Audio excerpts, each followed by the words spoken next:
Hello दोस्तों, कैसे हो? चलिए, लास्ट लेक्चर हम लोग ने जो पढ़ा था उसके आगे स्टार्ट करते हैं। ठीक है, कम्बिनेशन ऑफ डिफरेंट सेल्स हमने देखा था। अब उसमें थोड़ा सा आगे बढ़ते हैं। जैसे मान लीजिए एक कंडीशन देखते हैं। मान लीजिए अपने पास एक कंडक्टिंग मटेरियल है और उसके अंदर क्या है, कैविटी है। उसके अंदर कोई चार्ज क्यों रखा हुआ है, हम लोगों ने बात किया था। मान लीजिए अंदर जो चार्ज रखा हुआ है वो कैपिटल क्यू है। ठीक है, चार्ज सेंटर पर रखा हुआ है तो यहाँ पर यूनिफॉर्मली नेगेटिव चार्ज डिस्ट्रीब्यूट हो जाएगा, डेवलप हो जाएगा, जिसकी वैल्यू कितनी होगी, माइनस क्यू के बराबर। ओवरऑल जो चार्ज होगा वो यहाँ पे जो इंड्यूस्ड हो चार्ज होगा उसकी वैल्यू कितनी होगी, माइनस क्यू होगी। ठीक है, और फिर क्या होगा, बाहर uniformly plus Q charge induce हो जाएगा, हम लोगों ने देखा था। ठीक, अब मान लीजिए ये कंडीशन है और बाहर कोई पॉइंट चार्ज क्यों रखा हुआ है। इस चीज़ को ध्यान से देखिए। अपने को ये पता है कि जो बाहर वाला चार्ज है इसकी वजह से जो इलेक्ट्रिक फील्ड होगा वो इस कैविटी के अंदर नहीं आएगा। ठीक है, सीधे सीधे अगर हम बोले कि अगर ये पॉइंट बी है ना, कंडक्टिंग मटेरियल में कोई पॉइंट बी है, तो electric field at point B will be equals to what, electric field due to Q. ठीक है, plus electric field due to जो इंड्यूस चार्ज है माइनस क्यू उसकी वजह से, plus electric field due to Q outer surface पे। ठीक है, plus electric field discharge Q. ये चार कंडीशन, ये चार सोर्सेज है जिसकी वजह से क्या होगा, यहाँ पे इलेक्ट्रिक फील्ड बी पे आ सकता है। लेकिन अपने को पता है कि कंडक्टिंग मटेरियल में इलेक्ट्रिक फील्ड की वैल्यू क्या होती है, जीरो होती है। और हमने ये भी देखा था कि बाहर जो फील्ड होगा वो अंदर की तरफ इम्पैक्ट नहीं करेगा, अंदर जो चार्ज होगा वो बाहर की तरफ इम्पैक्ट नहीं करेगा, है ना। ये इनर है और ये क्या है, आउटर है, या फिर एक्सटर्नल भी बोलते हैं। तो अंदर वाले इलेक्ट्रिक फील्ड का और बाहर वाले इलेक्ट्रिक फील्ड का कोई लेना देना नहीं है। मतलब अगर अंदर कुछ भी रख दिया जाए तो बाहर वाले इलेक्ट्रिक फील्ड से क्या रहेगा, सेफ रहेगा, कोई इंट्रैक्शन नहीं होगा। इसी प्रोसीजर को, इसी को हम लोग बोलते हैं क्या, electrostatic shielding. Electrostatic shielding. Shield मतलब क्या होता है, ढाल, कवच। शील्डिंग, इलेक्ट्रोस्टैटिक शील्डिंग, कवच होता है, ये ढाल होता है। इसका मतलब ये है कि कोई भी मटेरियल को अगर हम ये कैविटी के अंदर रख देंगे तो बाहर के एक्सटर्नल फील्ड से क्या रहेगा, सेफ रहेगा। इलेक्ट्रोस्टैटिक शील्डिंग बोलते हैं। हमारे पास कुछ ऐसे इंस्ट्रूमेंट होते हैं जो इलेक्ट्रिक फील्ड को लेकर के बहुत ज़्यादा सेंसिटिव होते हैं। तो ऐसे इंस्ट्रूमेंट्स को हम लोग क्या करते हैं, इस इलेक्ट्रिक कैविटी के, सॉरी, इस कंडक्टिंग कैविटी के अंदर रखते हैं। उससे क्या होता है, वो बाहर के एक्सटर्नल फील्ड से क्या रहता है, सेफ रहता है ना। तो इसी प्रोसेस को हम क्या बोलते हैं, इलेक्ट्रोस्टैटिक शील्डिंग। इसका डेली लाइफ से आप एग्जांपल ले सकते हो। जैसे बहुत तेज बारिश हो रही है, इसमें बारिश का मौसम हो रहा है। ठीक है, बहुत बारिश का मौसम चल रहा है। इसमें क्या है कि जैसे बारिश हो रही है, आप किसी फील्ड में हो, ठीक है, आपके पास एक कार है, आप कार से जा रहे हो और आपकी कार ब्रोक डाउन हो जाती है, ख़राब हो जाती है। बारिश के बीच में आप खुले मैदान में हो, बिजली कड़क रही है, तो कहीं पे ऑप्शन आता है कि अगर ऐसा है कि आपकी गाड़ी ख़राब हो गई है तो आपको क्या करना चाहिए, गाड़ी से निकल करके भाग करके पेड़ के नीचे चला जाना चाहिए, या फिर खुले आसमान के नीचे चला जाना चाहिए, या फिर हार्ट अटैक से मर जाना चाहिए। नहीं, ये ऑप्शन नहीं है। ठीक है, मतलब कहने का मतलब ये है कि ऐसे कंडीशन में उनको क्या करना चाहिए, तो ऐसे कंडीशन में उनको क्या करना चाहिए, गाड़ी के अंदर रहना चाहिए। देखिए, ये जो मटेरियल है वो गाड़ी के बॉडी पार्ट्स का काम करेगा। ठीक है, अंदर अगर हम सेफ, अगर अंदर हम रहेंगे तो बाहर जो बिजली कड़क रही है उसका अंदर पे कोई फर्क नहीं पड़ेगा। अगर बाहर कोई बिजली कड़कती है, गिरती है कार के मेटल बॉडी की, तो वो क्या करेगी, ग्राउंड में चली जाएगी। ठीक है, वो बॉडी के अंदर इंटर नहीं कर पाएगी और आप उसके अंदर क्या रहेंगे, सेफ रहेंगे। ठीक है, तो this is the practical example of what, electrostatic shielding. Otherwise हम लोग क्या करते हैं, इलेक्ट्रिकल जो इंस्ट्रूमेंट होते हैं जो इलेक्ट्रिक फील्ड के प्रति सेंसिटिव होते हैं, उसको हम लोग ऐसे कैविटी के अंदर रख देते हैं ताकि वो सेफ रहे।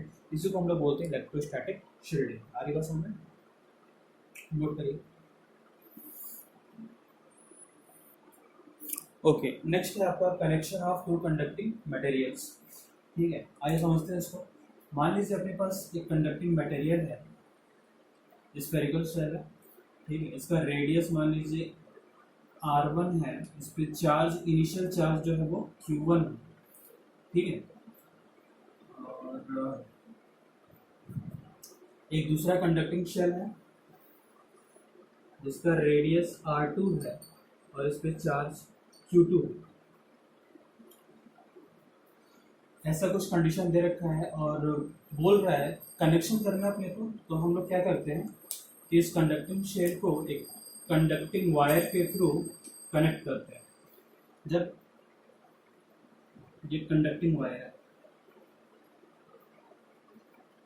कंडक्टिंग वायर से इसको कनेक्ट किया तो क्या होगा, charge will flow from here to here या फिर हियर टू हियर, यहाँ से यहाँ चार्ज मूव करेगा या फिर यहाँ से यहाँ चार्ज मूव करेगा, depending upon the potential of this conductors. ठीक है, अपने को पता है कि charge current flow from higher potential to charge flow from higher potential to lower potential. ठीक है, charge flow from higher potential to lower potential. तो इस केस में क्या होगा, इस केस में क्या होगा, जिसका पोटेंशियल ज़्यादा होगा वहाँ से चार्ज फ्लो करेगा। आ रही बात समझ में? तो इसका अगर हम पोटेंशियल लिखना चाहें तो इसका पोटेंशियल क्या होगा, के Q1 अपॉन में R1। ठीक है, और इसका कितना होगा, इसका होगा के Q2 अपॉन में R2। ठीक है, मान लिया कि इसका पोटेंशियल इस समय ये ज़्यादा है। ठीक है, तो charge will flow from here to here, मान लीजिए Q चार्ज यहाँ से यहाँ मूव किया और फाइनल चार्ज जो डेवलप हुआ वो ये हुआ कि इस पे आ गया चार्ज Q1 और इस पे हो गया चार्ज Q2। और ऐसा होने के बाद जब चार्ज यहाँ पे Q1 और Q2 हो जाता है तो दोनों का पोटेंशियल सेम हो जाता है और यहाँ पे चार्ज का फ्लो जो होता है वो क्या होता है, बंद हो जाता है ना। इक्वी पोटेंशियल हो जाएगा तो फिर चार्ज का मोमेंट जीरो हो जाएगा। ठीक है, तो फाइनल चार्जेस मान लिया Q1 आया और Q2 आया, तो अगर हम बात करें फाइनल पोटेंशियल की तो उसकी वैल्यू कितनी होगी, के Q1 अपॉन में R1 इज इक्वल्स टू के Q2 अपॉन में R2। के से के कैंसिल हो जाएगा, यहाँ से हम देख सकते हैं रेशियो ऑफ द चार्जेस जो होगा वो होगा Q1 अपॉन में R1, सॉरी ऐसे देखिए Q1 अपॉन में Q2 is equals to R1 upon में R2। चेक कर लीजिए Q2 R1 R2, तो ये हो गया ratio of the final charges. This is the ratio of the final charges. अगर मैं बोलूँ कि यहाँ का चार्ज डेंसिटी सिग्मा 1 है और यहाँ का चार्ज डेंसिटी सिग्मा 2 है, तो अगर चार्ज डेंसिटी से हम रिलेट करना चाहें तो Q1 की वैल्यू कितनी हो जाएगी, Q1 will be equals to sigma 1 into में 4 पाई R1 स्क्वायर। ठीक है, अपॉन में Q2 की वैल्यू कितनी हो जाएगी, Q2 will be equals to sigma 2 4 pi R2 square, that is equals to what, R1 upon में R2। यहाँ से देख लीजिए, ठीक, 4 पाई कैंसिल हो जाएगा, तो ऐसे लिख लीजिए ज़्यादा बेटर होगा। ठीक है, R1 से R1 कैंसिल हो जाएगा, R2 से R2 कैंसिल हो जाएगा, ये कैंसिल हो जाएगा। यहाँ से देखिए आपको सिग्मा 1 अपॉन में sigma 2 will be equals to R2 upon में R1। This is the ratio of charge density, final charge density जो होगा उसका रेशियो ये होगा, है ना। अगर कोई पूछे Q की वैल्यू कितनी होगी इतना नोट करिए, फिर आगे बात करते हैं।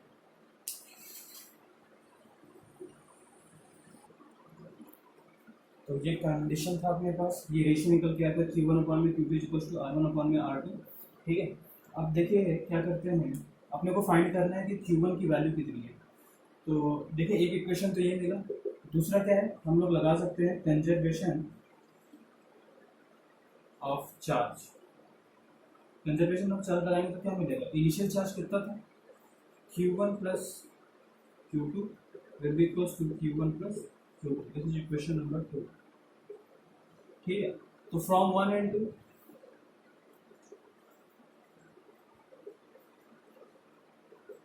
सॉल्व करेंगे तो आपको Q1 की वैल्यू मिलेगी, आपको Q1 की वैल्यू मिलेगी सॉल्व करने के बाद। Q1 will be equals to Q1 plus Q2 into में R1 अपॉन में R1 प्लस R2। सॉल्व करके देखेंगे यही वैल्यू आएगी, and Q2 will be equals to Q1 plus Q2 into में R2 अपॉन में R1 plus R2। This is the value of Q1 and Q2। ठीक है, if you want to find the value of Q, it can be written as Q will be equals to what, initial charge कितना था, Q1 था minus Q1, solve कर लेंगे आपको Q की value मिल जाएगी। तो this is the basic concept in this connection of two conducting materials. Conducting material को कनेक्ट करेंगे तो इस टाइप से कुछ वैल्यूज निकल करके आती हैं, ठीक है, नोट करिए। इसके एक दो क्वेश्चन देखते हैं। देखिए क्वेश्चन है, दो स्फेरिकल सेल है, कंडक्टिंग सेल है, ठीक है। बाहर वाले सेल पे चार्ज इनिशियल चार्ज है वो -3Q है। इनर वाले सेल पे जो चार्ज इनिशियल है वो क्या है, Q है। इनर वाले सेल का रेडियस R है, आउटर वाले सेल का रेडियस 2R है, ठीक है। एक कंडक्टिंग वायर से इसको जोड़ दिया गया है, तो चार्ज का मूवमेंट होगा, चार्ज फ्लो होगा, ठीक है। तो पूछ रहा है कि what will the value of charges on each cell. हर एक सेल पे चार्ज की वैल्यू क्या होगी जब इस वायर को कट कर दिया जाएगा। और वायर को कब कट किया जाएगा, जब इससे चार्ज फ्लो होना बंद हो जाएगा, मतलब स्टेडी स्टेट में, है ना। इनिशियल कंडीशन में जब हम वायर को कनेक्ट करेंगे तो क्या होगा, चार्ज यहाँ से यहाँ मूव करेगा या फिर ये वाले सेल से चार्ज आउटर वाले सेल पे मूव करेगा, ठीक है। जब वो मोशन बंद हो जाएगा, चार्ज का मूवमेंट बंद हो जाएगा, तब इस वायर को कट कर दिया जा रहा है और पूछा जा रहा है कि कट करने के बाद हर एक सेल पे चार्ज की वैल्यू कितनी होगी। तो सबसे पहले तो ये देखते हैं, अगर यहाँ पे पॉजिटिव Q चार्ज है तो यहाँ पे क्या नेगेटिव Q आएगा, नेगेटिव Q आएगा, और इधर क्या आ जाएगा, प्लस Q। तो ये जो ओवरऑल चार्ज बनेगा वो कितना बनेगा, -2, ठीक है। और मान लिया हमने कि चार्ज फ्लो हुआ, x चार्ज इधर फ्लो हुआ, ठीक। तो जो फाइनल कंडीशन बनेगी, ठीक है, फ्लो ऑफ चार्ज नहीं बोलते, बोलते देखते गए, ठीक है। तो ये कंडीशन थी, ये रेडियस R है, ये रेडियस 2R है, ठीक। यहाँ पे चार्ज है आपका -2Q, यहाँ पे चार्ज अपने को मान लिया कि यहाँ पे चार्ज कितना x है, तो यहाँ पे कितना आ जाएगा, -x। तो कट करने के बाद कुछ इस टाइप की कंडीशन यहाँ पे क्रिएट होगी। यहाँ इनर वाले सेल पे मैंने मान लिया कि चार्ज कितना है, x है, आउटर वाले सेल पे चार्ज कितना आ जाएगा, -2Q -x, चार्ज के मोशन की वजह से, ठीक है। अपने को पता है कि अगर दोनों एक ही पोटेंशियल पे है तो दोनों का पोटेंशियल क्या होगा, सेम होगा। मतलब जब दो चार्ज मूव करना बंद कर दिया तो दोनों सेल क्या होंगे, इक्वल पोटेंशियल पे होंगे। इक्वल पोटेंशियल का फॉर्मूला लगाते हैं, तो इनर सेल के लिए अगर हम लगाएं, इनर सेल के लिए अगर हम लगाएं पोटेंशियल का फॉर्मूला, तो क्या होगा, KX/R1 plus K -2Q -X/2R, ठीक है। इनर सेल के लिए होगा। आउटर सेल के लिए अगर हम लिखें, इक्वल टू आउटर सेल कितना हो जाएगा, KX/2R plus K -2Q -X/2R, ये हो गया आउटर सेल का, ठीक है। इसको नोट करिए, मिटाना पड़ेगा। आइए यही को सॉल्व करने की कोशिश करते हैं। इसको सॉल्व करेंगे तो वैल्यू कितनी आएगी, कि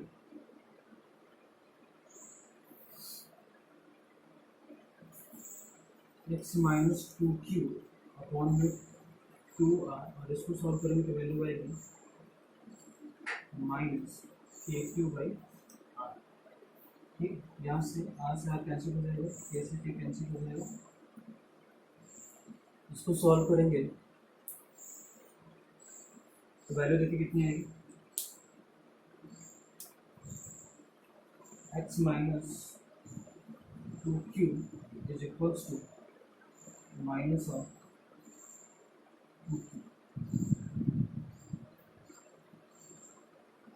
तो यहाँ से देखिए x की वैल्यू क्या हो जाएगी, -2Q इधर जाएगा प्लस हो जाएगा, तो x की वैल्यू क्या हो जाएगी, 0। मतलब जब ऐसा होगा तो ये x की वैल्यू क्या होगी, 0 होगी। मतलब इनर वाले सरफेस पे, इनर वाले स्फीयर पे, इनर वाले सेल पे कोई भी चार्ज नहीं होगा, ठीक है। इसको मैंने इसलिए यहाँ पे लिखा था कि इस चीज़ को हम लोग समझ पाएँ। देखिए जब हम लोग वायर से कनेक्ट करेंगे तो ये कहीं ना कहीं एक सॉलिड स्फीयर का काम करेगा और अंदर क्या होगा, कैविटी होगा। और हम लोग जानते हैं कि अगर ऐसा कोई भी कंडीशन होता है तो जो चार्ज होता है वो इनर सरफेस पे नहीं बल्कि कहाँ जाता है, आउटर सरफेस पे।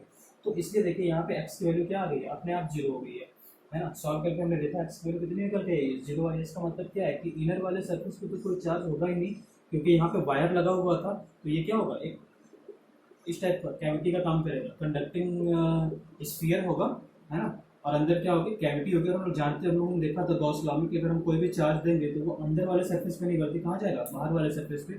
इसीलिए सारा का सारा चार्ज जो था, देखिए एक्स की वैल्यू यहाँ पे क्या आ गई, 0 आ गई है। तो जो सारा चार्ज था वो कहाँ पे चला गया, आउटर सरफेस पे चला गया है।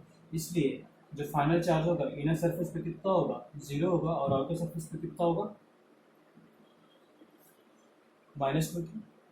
ठीक है, एक्स की वैल्यू कितनी है, 0 है, तो आउटर सरफेस पे चार्ज कितना होगा, -2। This is the answer and this is the application of what, connection of two conducting materials. ठीक है, नोट करिए। देखिए क्वेश्चन है, दो स्फीयर है, एक का रेडियस आर है, चार्ज क्यू है, दूसरे का रेडियस 4 आ रहा है और चार्ज 2q है। ठीक है, कंडक्टिंग वायर्स इसको जोड़ दिया गया है। तो चार्ज फ्लो होगा क्या, चार्ज फ्लो होगा या नहीं फ्लो होगा, इसको चेक करने के लिए अपने को क्या करना पड़ेगा, अपने को पोटेंशियल निकालना पड़ेगा ईच सेल की। तो पोटेंशियल निकालते हैं, सबसे पहले तो इसका निकाल लें। पोटेंशियल कितना होगा, के क्यू बाई आर, इसका कितना होगा, 2 k q/4r, है ना। तो कितना हो जाएगा, kq/2r। मतलब ये पोटेंशियल ज़्यादा है, ये पोटेंशियल कम है, तो चार्ज, ये पोटेंशियल ज़्यादा है, ये पोटेंशियल कम है, तो charge will flow from this sphere to this sphere. मतलब ये मान लीजिए चार्ज क्यू फ्लो हुआ, ठीक है। और चार्ज कब तक फ्लो होता रहेगा, जब तक दोनों का पोटेंशियल इक्वल ना हो जाए। पूछ रहा है कि कितना चार्ज फ्लो होगा, क्वेश्चन पूछ रहा है कितना चार्ज फ्लो होगा। पहले तो क्वेश्चन ये पूछा कि चार्ज फ्लो होगा कि नहीं होगा, तो चार्ज बिल्कुल फ्लो होगा, क्योंकि क्या है, पोटेंशियल डिफरेंस है। ठीक है, तो किधर से किधर फ्लो होगा, हायर पोटेंशियल से लोअर पोटेंशियल की तरफ चार्ज फ्लो होगा।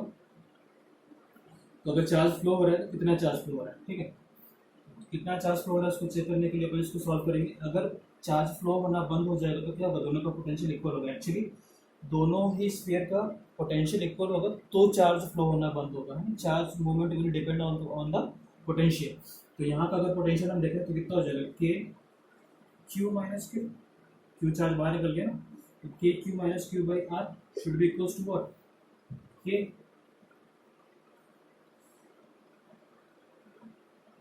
ऐसे लिखते हैं, के क्यू, क्यू कितना हो जाएगा, 2q प्लस क्यू, के क्यू अपॉन में 4। ठीक है, यहाँ से सॉल्व करिए, आर से आर कैंसिल हो जाएगा, के से के कैंसिल हो जाएगा। वैल्यू देखते हैं, q minus Q is equals to, ऐसे लिखे क्या, 4q minus 4q is equals to 2q plus q। तो ये इधर जाएगा, ये इधर जाएगा, तो ये इधर जाएगा, तो कितना हो जाएगा, 2q is equals to 5q। तो यहाँ से q की वैल्यू निकल के आएगी, ऐसे लिखते हैं, q की वैल्यू क्या निकल के आएगी, 2/5q।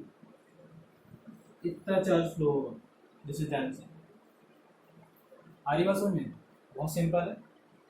ठीक है, कॉन्सेप्ट बेस है, नोट करिए।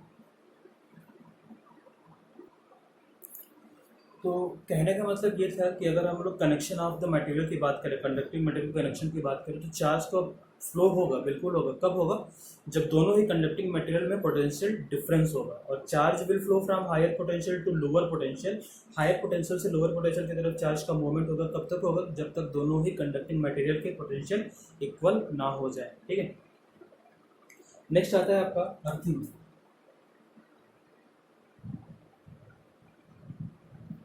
अर्थिंग, है ना, नाम सुना होगा आप लोगों ने। जैसे जो बड़े बड़े इलेक्ट्रिकल डिवाइसेस होते हैं, जैसे बात करें अपन फ्रिज की, कूलर, वॉशिंग मशीन, एसी, है ना, जो भी बड़े बड़े आपके इलेक्ट्रिकल इक्विपमेंट है, जिसमें आप लोगों ने देखा होगा 3 पिन, याद आ रहा है, कुछ इस टाइप का पिन देखा होगा उसमें। अपने को पता है एक होता है लाइट, जिसको बोलते हैं क्या, मेन, एक होता है न्यूट्रल, ये जो बड़ा वाला होता है इसको बोलते हैं अर्थ। ठीक है, नाम लो और बिजली कट गई। ठीक है, तो ये हो गया आपका अर्थिंग वायर। ये अर्थिंग वायर क्यों होता है, अर्थिंग वायर का मेन काम जो होता है, जो मेन फंक्शन है अर्थिंग वायर का, वो होता है कि जो आपका इलेक्ट्रिकल इंस्ट्रूमेंट है उस पर जो एक्सेस चार्ज जो उसके ऊपर डिपॉजिट हो रहा है, उसको वो अर्थ में सप्लाई कर दे, ताकि आपको कोई भी मिस हैपनिंग ना हो, किसी को करंट ना लगे, किसी को चोट ना लगे, इसके वजह से अर्थिंग लगाते हैं। तो कुछ लोग बोल सकते हैं सर जी हमारे फ़ोन के चार्जर में तो दुआ पिन है ना, दुआ पिन मतलब 2 ही पिन है। ठीक है, बनारस में आ गए, थोड़ा सा लैंग्वेज तो आएगा, है ना। तो बोलेंगे सर जी वो ऐसा ऐसा है, तो आप तो बोल रहे 3 पिन। तो बड़े वाले जो इलेक्ट्रिकल इक्विपमेंट होते हैं ना, उसमें 3 पिन होते हैं, छोटे में 2 ही पिन होते हैं। छोटे वाले इलेक्ट्रिकल अप्लायंसेस में उतने चार्ज एक्यूमुलेट नहीं हो पाते हैं, लेकिन जो बड़े आपके इलेक्ट्रिकल डिवाइसेस होते हैं उसमें बहुत ज़्यादा चार्ज एक्यूमुलेट होता है। आप लोग को देखा होगा, आप लोगों ने फील किया होगा, कभी कभी कूलर से करंट आ जाता है, फ्रिज से करंट आ जाता है, वॉशिंग मशीन से करंट आ जाता है, फ़ोन के चार्जर से रेयर ही कभी करंट किसी को लगा होगा, है ना। चार्जर की बॉडी को टच करें, अगर वो भीगा हुआ ना हो, उस टाइप की कोई हरकत आप लोग ना करें, तो शायद ही किसी को करंट लगे। बट सूखे फ्रिज पे, कूलर पे, वॉशिंग मशीन पे लग जाती है करंट। क्यों? क्योंकि अगर आपका अर्थिंग ठीक से नहीं हुआ होगा, उसमें अर्थिंग वायर में कोई प्रॉब्लम हुई होगी, तो फिर उसमें करंट, वो जो चार्ज होगा वो एक्यूमुलेट हो जाएगा। जैसे ही आप उसको टच करेंगे, चार्ज का फ्लो स्टार्ट हो जाएगा और वो आपको करंट की फीलिंग देगा अच्छी वाली, तो आपको मज़ा आ जाएगा। ठीक है, तो अपन वही बात करने जा रहे हैं अर्थिंग के। अर्थिंग देखिए, अर्थ क्या है? अर्थ को हम लोग एक बहुत बड़े कंडक्टर के रूप में एज्यूम कर सकते हैं। ठीक है, अर्थ एक स्फीयर है ना, मान लो स्फीयर है, लगभग बचपन से तो यही पढ़ते हैं ना, ओवल शेप है, वो बाद में अपन देखते हैं, ऑरेंज है, नारंगी क्या है, दैट इज अनदर थिंग। ठीक है, but for assumption we can consider it as a spherical body. तो earth can be treated as a spherical conductor. Light चली गई, गर्मी स्टार्ट। ठीक है, तो earth can be treated as spherical conductor. तो उस केस में क्या होगा, अर्थ को हम लोग एक कंडक्टर की तरफ ट्रीट कर सकते हैं जिसका पोटेंशियल बहुत ही कम होता है, बहुत बहुत बहुत कम होता है। ठीक है, इसीलिए अर्थ का पोटेंशियल हमेशा हम लोग इक्वल टू 0 मान लेते हैं। तो किसी भी कंडक्टिंग मटेरियल को अगर आप अर्थ से कनेक्ट कर देंगे, तो उसके अंदर जितना भी एक्सेस चार्ज होगा वो क्या हो जाएगा, ग्राउंड में चला जाएगा। मतलब उस कंडक्टिंग मटेरियल का भी पोटेंशियल क्या हो जाएगा, 0 हो जाएगा, क्योंकि अर्थ का तो 0 है ही। जैसे उसको हमने अर्थ के साथ कनेक्ट किया, तो चार्ज का मोमेंट तब तक होगा जब तक दोनों का पोटेंशियल 0, मतलब दोनों का पोटेंशियल इक्वल ना हो जाए। अगर हम लोग बात करें अर्थ की, देखते हैं, जैसे मान लीजिए ये कोई कंडक्टिंग मटेरियल है, ठीक है, इस पर कोई चार्ज Q है, रेडियस इसका मान लीजिए R है, इसको हमने अर्थ से कनेक्ट कर दिया। मान लीजिए ये अर्थ है, अर्थ का रेडियस बहुत बड़ा है, इसलिए मैंने इस टाइप से बना दिया अर्थ को। ठीक है, तो क्या होगा, अगर अर्थ का पोटेंशियल की वैल्यू 0 होगी, तो अगर इसको हमने इस कंडक्टिंग मटेरियल को इस अर्थ से कनेक्ट किया, तो क्या होगा, चार्ज का मूवमेंट होगा। और चार्ज का मूवमेंट तब तक होता रहेगा जब तक इसका भी पोटेंशियल 0 ना हो जाए। ठीक है, तो देखते हैं कि क्या प्रोसीजर होता है, कितना चार्ज फ्लो करता है ऐसे केस में। ठीक है, नोट करिए, फिर आगे बढ़ते हैं। जैसे मान लीजिए ये कंडीशन है, ये अपना एक कंडक्टर है, कंडक्टर है, और ये क्या है, अर्थ है। ठीक है, कंडक्टर पे जो चार्ज है उसकी वैल्यू कितनी है, Q है, कंडक्टर का रेडियस R है। ठीक है, और अर्थ का रेडियस RE है। तो क्या होगा, charge will flow from higher potential to lower potential. We know that potential of the earth is what, 0। तो मैंने मान लिया कि इस कंडक्टर से Q चार्ज मूव हुआ होगा, और दोनों क्या होंगे, इक्वी पोटेंशियल पे आगे होंगे, इक्वल पोटेंशियल आ गया होगा। ठीक है, तो देखते हैं, अगर इक्वी पोटेंशियल आ गया होगा, यहाँ से चार्ज Q मूव हुआ होगा, तो दोनों का पोटेंशियल क्या होना चाहिए, सेम होगा। तो पोटेंशियल ऑफ द कंडक्टर क्या होगा, K Q minus Q। Total charge, initial charge कितना था, Q था, माइनस Q क्यों, क्योंकि Q चार्ज बाहर निकल गया। तो K Q minus Q upon में radius of the conductor, that is equals to R। और ये पोटेंशियल किसके बराबर होना चाहिए, अर्थ के पोटेंशियल के बराबर होना चाहिए। तो K, ठीक है, और अर्थ के ऊपर चार्ज कितना आ गया, Q अपॉन में RE, radius of the earth. And we know that, अपने को पता है, radius of the earth is much much much greater than radius of the conductor. ठीक है, तो K ने K को मार डाला। ठीक है, अब यहाँ से देखते हैं, इसको सॉल्व करते हैं। तो देखिए, इसको सॉल्व करते हैं तो क्या आएगा, Q इंटू में RE माइनस Q इंटू में RE is equals to QR। ठीक है, इसको इधर ले जाइए, तो क्या हो जाएगा, QRE is equals to QR plus RE। यहाँ से देखिए, Q will be equals to QRE upon में R प्लस RE। ठीक है, अपने को पता है कि R is much much less than R, है ना। ये आर जो है वो इस आर से काफी, आर ई से काफी छोटा है, तो अपन इसको क्या कर सकते हैं, इग्नोर कर सकते हैं। तो आर ई से आर ई कैंसिल हो जाएगा और क्यू की वैल्यू क्या आ गई, क्यू। कि मतलब इस कंडक्टर पे जो टोटल चार्ज है वो पूरा का पूरा कहाँ चला जाएगा, अर्थ में। इसीलिए अर्थिंग वाली जो कनेक्शन है वो दी जाती है, ताकि आपके इलेक्ट्रिकल इंस्ट्रूमेंट पे कोई भी एक्सेस चार्ज आए तो वो सारा का सारा कहाँ चला जाए, अर्थ पे चला जाए, और यहाँ पे पोटेंशियल की वैल्यू जीरो हो जाए, ताकि आपको कोई चोट वगैरह ना लगे, कोई इलेक्ट्रिकल शॉक ना लगे। ठीक है, और ये इसका न्यूमेरिकल प्रूफ है कि कोई भी कंडक्टर अगर हम लोग अर्थ से कनेक्ट करते हैं तो उसके ऊपर जो एक्सेस चार्ज होता है वो क्या होता है, अंदर अर्थ के अंदर चला जाता है। मतलब अपना मोटिव क्या है, अर्थिंग करने का मोटिव ये होता है कि आपका चार्ज का पोटेंशियल क्या हो जाना चाहिए, जीरो हो जाना चाहिए। ठीक है, this is the motive of the earthing. आ रही बात समझ में? आइए एक दो क्वेश्चन और देखते हैं। देखिए क्वेश्चन है, एक कंडक्टिंग मटेरियल है जिसका रेडियस आर है, ठीक है, और यहाँ से कुछ डिस्टेंस इसके, इस कंडक्टिंग मटेरियल के सेंटर से डी डिस्टेंस पे एक पॉइंट चार्ज क्यू रखा हुआ है। ठीक है, पूछ रहा है कि इस पे चार्ज कितना होगा। अगर मान लीजिए इस पे चार्ज मैंने मान लिया एक्स मान लिया, तो इस पे एक्स की वैल्यू कितनी होगी, एक्स अच्छा नहीं लगेगा। मान लीजिए इस पे चार्ज क्यू आया तो क्यू की वैल्यू कितनी होगी। ठीक है, और ये जो साइन है इसी साइन को हम बोलते हैं क्या, अर्थिंग। उतना बड़ा गोला बार बार नहीं बनाना है, इस टाइप का साइन जहां भी दिख जाए इसका मतलब क्या है, अर्थ किया गया है, वहां पे अर्थिंग है ये। ठीक है, अर्थिंग कर दी गई इसकी। तो पूछ रहा है कि यहाँ पे कितना होगा, क्या कितना होगा, इस कंडक्टर पे चार्ज की वैल्यू कितनी होगी। ठीक है, अगर ये नहीं होता तो अपने को पता है कि इस पे चार्ज की वैल्यू क्या हो जाती है, जीरो हो जाती है, लेकिन ये है तो क्या इसका कोई इम्पैक्ट पड़ेगा इस पे, देखते हैं। मान लीजिए इस पे चार्ज कितना आ गया, क्यू आ गया, तो इसका पोटेंशियल कितना होना चाहिए, जीरो होना चाहिए, क्योंकि ग्राउंड से इसको कनेक्ट किया गया, ग्राउंड से कनेक्ट किया गया, ग्राउंडिंग की गई, तो इसका मतलब क्या है, इस पे पोटेंशियल की वैल्यू जीरो होनी चाहिए। तो ठीक है, इसका पोटेंशियल लिखते हैं, तो इसकी वजह से पोटेंशियल कितना होगा, के क्यू बाई डी, इसकी वजह से पोटेंशियल इस चार्ज पे कितना होगा, plus K Q by R, this should be equals to what, zero. Potential की वैल्यू इस स्फीयर पे, इस कंडक्टर पे कितना होना चाहिए, जीरो होना चाहिए। तो आइए देखते हैं, अपने को Q की वैल्यू चाहिए, K से K कैंसिल हो जाएगा, तो Q by R is equals to minus Q by D. तो यहाँ से देखिए Q की वैल्यू आ रही है दौड़ते हुए, Q की वैल्यू कितनी आ रही है, minus Q R by D, इतना चार्ज आ रहा है। इस केस में देखिए, इस कंडक्टर के पोटेंशियल को जीरो करने के लिए चार्ज की वैल्यू जीरो हो, ये जरूरी नहीं है।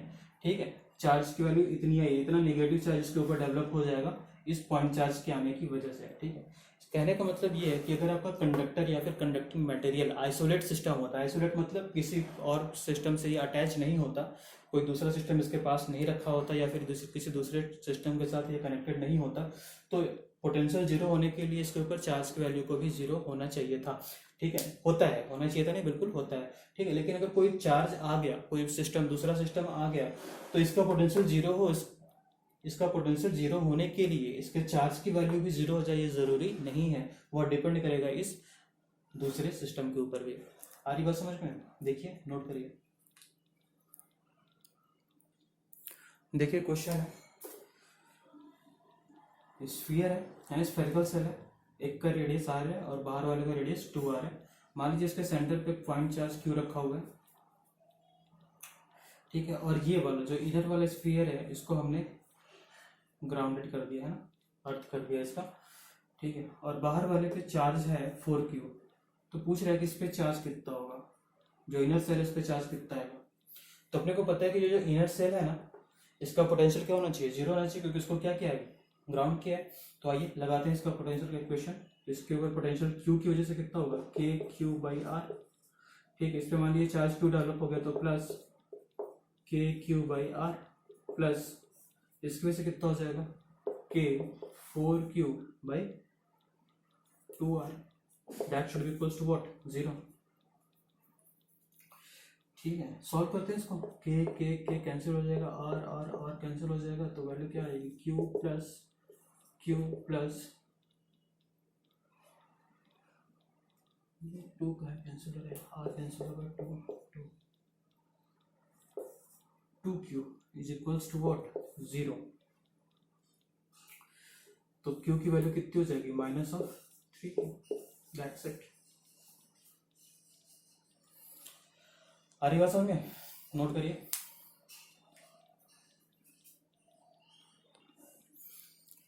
एक और क्वेश्चन आता है, जैसे मान लीजिए एक सेल है, ठीक है, और एक आउटर सेल है। इसमें पूछ लेता है कि find the charge on each cell. मान लीजिए अंदर सेंटर पे इसके चार्ज रखा हुआ है Q, इसको एक्स्ट्रा चार्ज दिया गया Q, और इधर से मान लीजिए चार्ज दिया गया 2Q। तो पूछ रहे हैं कि find the charge on each cell. तो सबसे पहली बात तो ये हम देखते हैं इंड्यूस चार्ज कितना होगा। ये Q है तो इनर वाले सरफेस पे क्या होगा, -Q इंड्यूस होगा। तो इधर अगर अंदर वाले सरफेस में -Q होगा तो ऊपर वाले सरफेस पे क्या होगा, +Q होगा। इंडिपेंडेंट सेल्स है ना, तो +Q होगा। +Q इंड्यूस हुआ और Q चार्ज इसको दिया गया, तो टोटल चार्ज कितना हो जाएगा इस पर, 2Q यहाँ पे, ठीक है। अगर 2Q यहाँ पे इंड्यूस हुआ है, टोटल चार्ज यहाँ पे 2Q है, तो अंदर की तरफ कितना आएगा, -2Q आएगा। तो अगर अंदर की तरफ -2Q आएगा तो ऊपर कितना जाएगा, +2Q। तो टोटल चार्ज कितना हो जाएगा, +2Q and +2Q, that will equals to कितना, 4Q। तो ऊपर वाले चार्ज कितना आ जाएगा, 4Q। इसी टाइप से डिफरेंट सेल्स 2 लेयर 3 लेयर बना करके क्वेश्चन पूछ सकते हैं कि find the charge on each surface of the sphere. तो देखिए अंदर कितना होगा, पॉइंट सेंटर पे तो Q चार्ज होगा ही होगा। इंड्यूस चार्ज अंदर वाले सरफेस पे कितना होगा, -Q होगा। +Q ऊपर जाएगा, Q हमने दे दिया तो Q +Q 2Q हो जाएगा। आउटर वाले पे इंड्यूस करेगा ये इनर वाले सरफेस पे कितना, -2Q। ये -2Q अंदर की तरफ है तो बाहर कितना हो जाएगा, +2Q इंड्यूस हुआ और 2Q हमने इसको दे रखा है, तो टोटल चार्ज कितना हो जाएगा आउटर सरफेस पे, 4Q। तो ये हो गया चार्जेस ऑन ईच सरफेस, ठीक है, नोट करिए। देखिए क्वेश्चन है, यहाँ पे क्या है, 3 सेल है, एक का रेडियस R है, दूसरे का 2R है और तीसरे का 3R है, ठीक है। जो इनर सेल है उस पर चार्ज Q है, ठीक है। मिडिल वाले सेल को अर्थ कर दिया गया है और जो आउटर सेल है उस पर चार्ज -6Q है। तो पूछ रहा है कि मिडिल वाले सेल पे चार्ज की वैल्यू कितनी होगी। अपने को पता है कि मिडिल वाले सेल को अर्थ किया गया है तो इसका पोटेंशियल क्या होना चाहिए, 0 होना चाहिए। तो इसका पोटेंशियल का इक्वेशन लिखते हैं अपन, लिखिए। तो क्या होगा, इसके वजह से कितना होगा, KQ/2R है ना, ये दूरी कितना है, 2R है, प्लस Q मान लीजिए तो हो जाएगा KQ/2R प्लस माइनस है तो माइनस लिख लें, चार्ज माइनस है लास्ट वाला, K6Q/3R should be equals to what, 0। देखिए सॉल्व करते हैं इसको, K कैंसिल हो जाएगा, R कैंसिल हो जाएगा, ठीक है। क्या बचेगा अपने पास, Q/2 प्लस Q/2 माइनस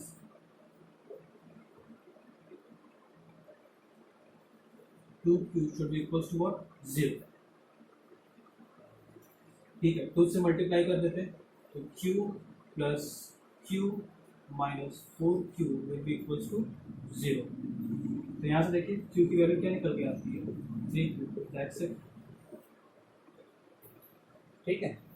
अब अगर चार्ज डिस्ट्रीब्यूशन हम लोग लिखना चाहें तो देखिए इस पे चार्ज कितना है, Q है, तो इंड्यूस चार्ज कितना हो जाएगा, -Q इंड्यूस्ड हुआ और Q की वैल्यू कितनी है, 3Q, ठीक है। तो इधर जाएगा तो क्या हो जाएगा, +Q, मतलब आउटर वाले सरफेस पे चार्ज कितना हो जाएगा, 4Q, प्लस का इधर क्या हो जाएगा, माइनस का 4Q, ठीक है। ये इधर आ जाएगा, है ना, -4Q बाहर निकलेगा तो +4Q and -6Q। Overall final charge जो इस पे बचेगा आउटर सरफेस पे वो कितना होगा, -2Q। ये हो गया चार्ज ऑन ईच सरफेस। आ रही बात समझ में, नोट करिए।